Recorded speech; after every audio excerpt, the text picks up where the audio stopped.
You're listening to The Creative Imposter. I'm Andrea Klunder, and this is a bonus episode.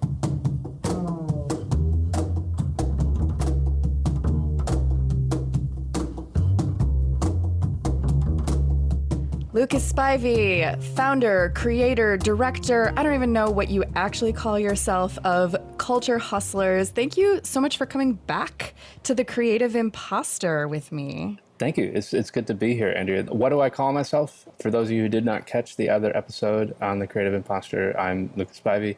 I call myself the road warrior for culture. I am the founder of Culture Hustlers, which is a business school for creators, made by creators.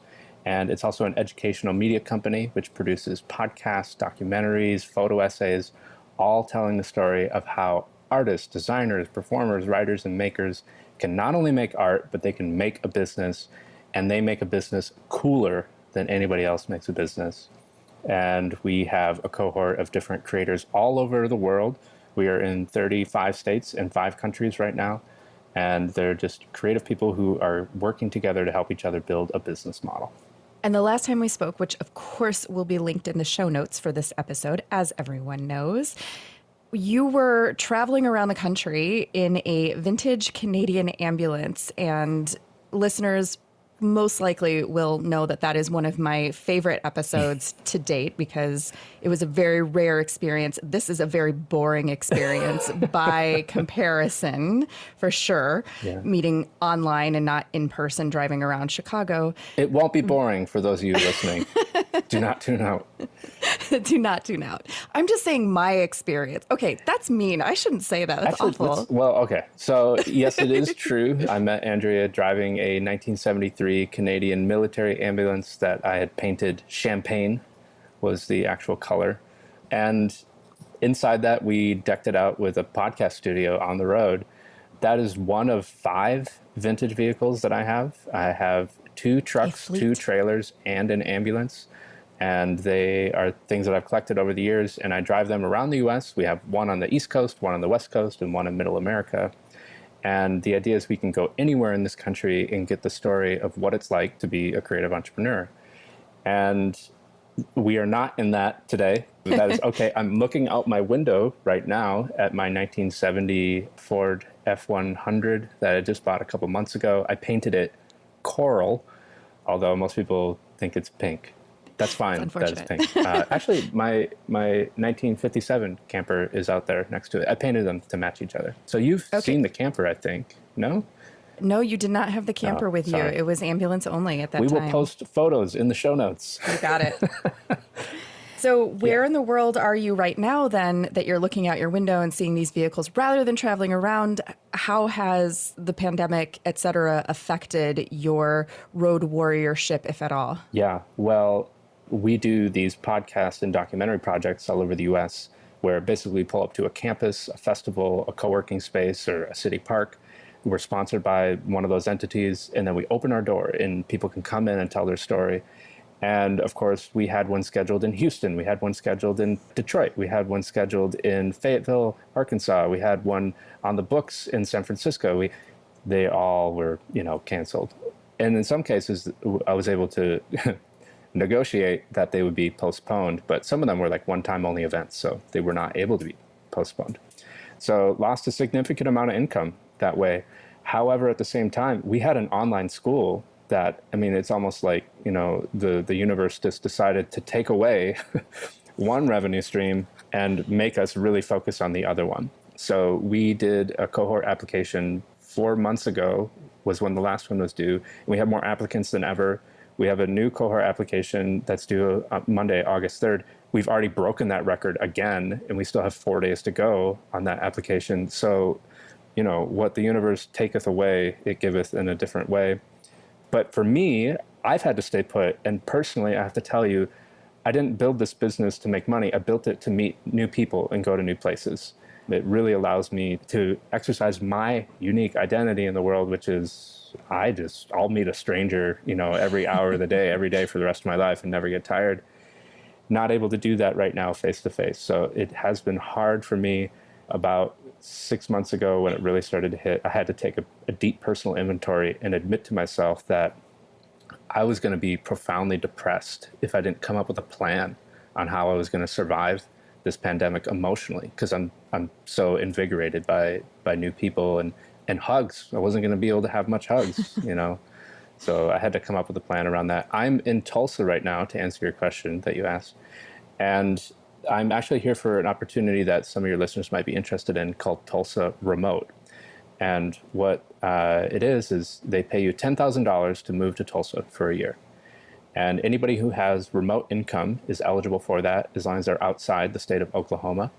And it's a great opportunity to experience Tulsa. I was here in December for a documentary podcast project, fell in love, found out about the opportunity. I'm remote. I said, yeah, I'd love to move to your city for a year.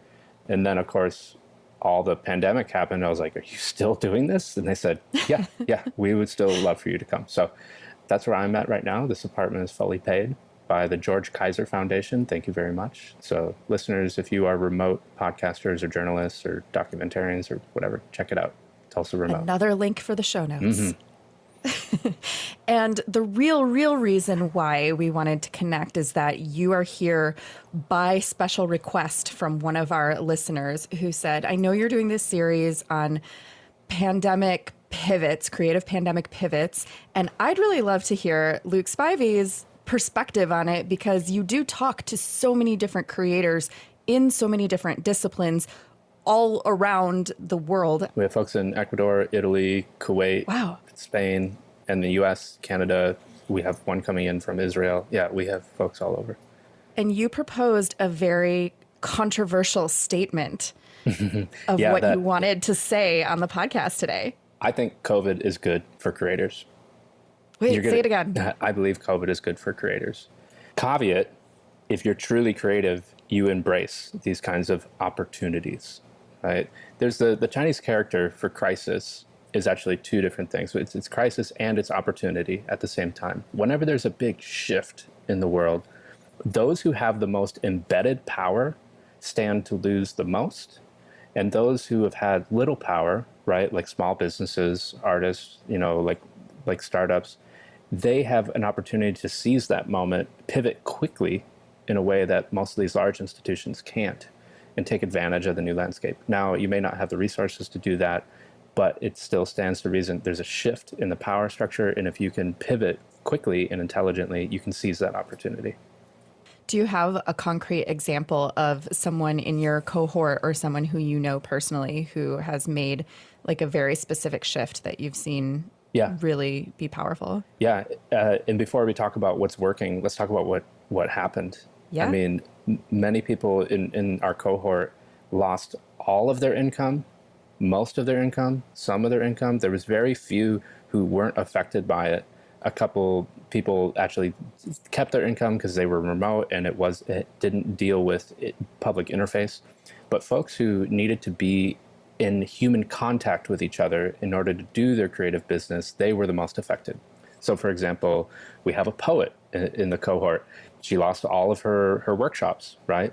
We have a healer in the cohort. She actually contracted COVID. So she wasn't going to be doing any hands-on healing work, right? She has COVID. And we have comedians in the cohort, right? There's no live audience right now. So there's people who had their income profoundly affected, right? Now, we just did a documentary, a podcast called Live Audience to Live Stream. And again, it'll be in the show notes, right? And you got it. It's these great stories of folks who had their live audience income completely depleted with no sign of it coming back, right? It's going to be like a full year probably before it's even close to what it was. And stories of how they were able to pivot to live stream or not, and why. And some of them were able to make more money than ever by doing it because they realized, well, once I perform for a live audience over Zoom, whoever can catch it, right? But it lives as an artifact online. And they would set up like a donate button. And they're like, you know what? Over the course of leaving up that content online, I actually gained more money than I would have in a live audience. And I didn't have to drive to the event. And it required far less time of me to schedule that event. They're like, I was working directly with my audience and it lived as a document online that could still generate future revenue. Now, not everyone is able to create that way though at first. So an example would be, there was a comedian, he said, Hakeem Patrick is his name. He said, to me, live streaming comedy is just not stand-up comedy. He's like, the energy isn't there. I can't see the faces. I don't know, if they can see my face all the time. Like, he's like, the nightmare situation would be like, I'm on a stage, you can't see my face, I can't see yours. He's like, that would just be not comedy, in my opinion. And so he said his career is on hiatus. So some of us found out that we're not only reliant on live audience for income, we're also reliant on live audience for energy. So for Hakeem, he's got to figure out a different way to gather that energy, not just that income, but the energy he's going to have to find his way to the energy first before he can find the income.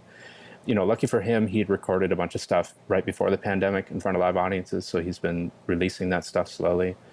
What would you say is the first step? So for a creator who is feeling kind of paralyzed or shut down by this, either logistically or energetically, other than joining the cohort that the application is due this Monday, other than that first step, what would be the first step for them to figure out how they can embrace this creativity and find the energy to make a shift that will work for them? So what I would say is that even though your regular channel that you reach people with has been shut down, right? These physical events and stuff like that, don't forget that you and your role to the world does not change. What do comedians do? What do poets do? What do healers do? What do artists do? What do musicians do? Your role to the world doesn't change. You just simply have to change how it connects with your audience. And your audience shouldn't change, by the way, either. Just because you're changing your channel to something that is social media or email or web-based, it doesn't mean your audience has changed. That same audience who needs a joke to laugh to get over the hardship, or needs a song to dance to in the evening, or needs a poem to read to remind them of their mother's love, it's still the same audience and it's still the same value that you're bringing to them. So just take solace in the fact that your role in the world does not change. You just simply need to pivot how you're reaching those people. And you need to be as creative with your connection points as you are with your creations. Brilliant. When does the new cohort start? The new cohort will start September 1st, and applications for it are due August 3rd. I also want to let folks know the cost of the tuition is $2,400, but we also offer up to $3,000 in work study, so we can more than cover the cost of this program. It's very important to me that if you are struggling financially right now, you have access to this education. So you can find that at culturehustlers.com. And of course, we're on Instagram, YouTube, and all the podcast apps. And who should join and why? You should join if you have a creative business that you've lifted up, like you know what it is that you do, right? You understand that you're a designer or an illustrator, animator, fashion designer, architect, game designer. It doesn't matter what you create, but you should know what you create. Or the other way would be if you've been a creator for a long time and you want to create like a new product or service, or maybe a new extension of what you do, and you need help ideating what that would be. So it's right for those folks. That's again at culturehustlers.com, linked in the show notes with all the other goodies that we promised you. I hope I don't let you down. No, it'll all be there. Lucas, is there anything else that you want to make sure that you share with Creative Imposter listeners before we say goodbye? I just want to tell everyone that Andrea is a wonderful person that I've met as a human being. This is not just one of those... In real life, face to face? Yeah, it's not one of those podcasts where like the people have never met. I've met Andrea. She's a very wonderful person. You found a very special podcast, so keep listening.